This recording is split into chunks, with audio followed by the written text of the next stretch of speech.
Assalamualaikum warahmatullahi wabarakatuh.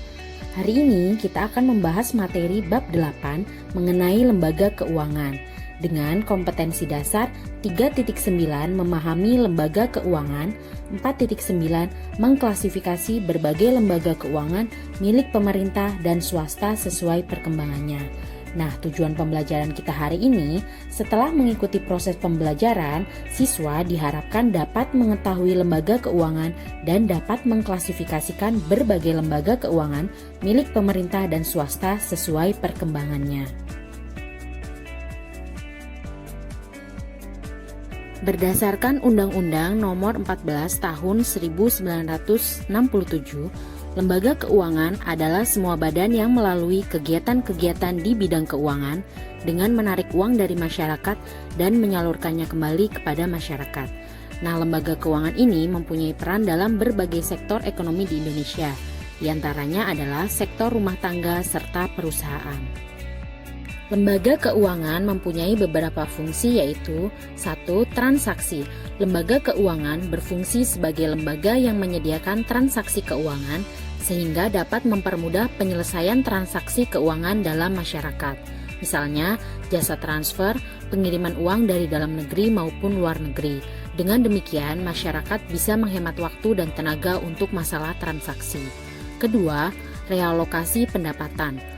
Lembaga keuangan memiliki fungsi untuk merelokasikan pendapatan masyarakat, terutama untuk pihak-pihak yang berpenghasilan lebih melalui bentuk produk jasanya.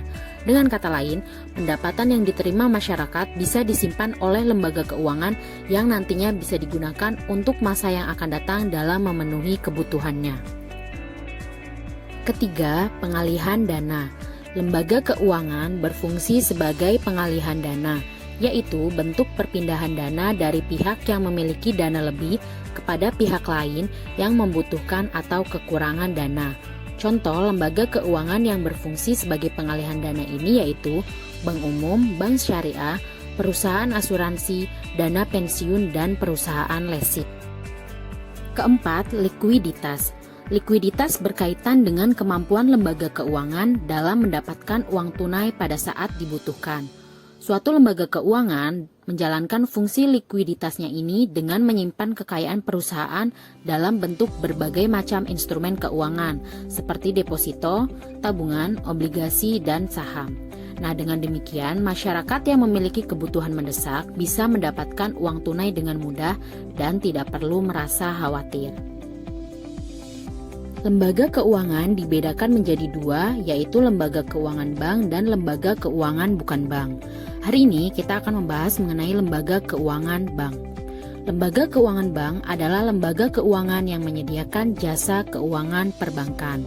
Dalam dunia bisnis, lembaga keuangan banyak membantu dalam aktivitas bisnis suatu perusahaan, misalnya dalam bentuk modal, jasa transfer, dan yang lainnya. Macam-macam lembaga keuangan bank berdasarkan fungsinya dapat dibedakan sebagai berikut. 1. Bank umum. Bank umum adalah bank yang kegiatannya melakukan pelayanan jasa-jasa bank. Bank umum dalam kegiatannya ini adalah menghimpun dana dari masyarakat dan menyalurkannya kembali kepada masyarakat. Nah, bank umum ini biasanya disebut juga dengan bank komersial. Contoh dari bank umum yaitu BNI.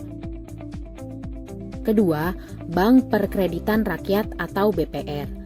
BPR ini adalah jenis bank yang kegiatannya memberikan pelayanan dalam bentuk jasa keuangan di daerah-daerah pedesaan dan khususnya masyarakat yang membutuhkan dana untuk kegiatan UMKM.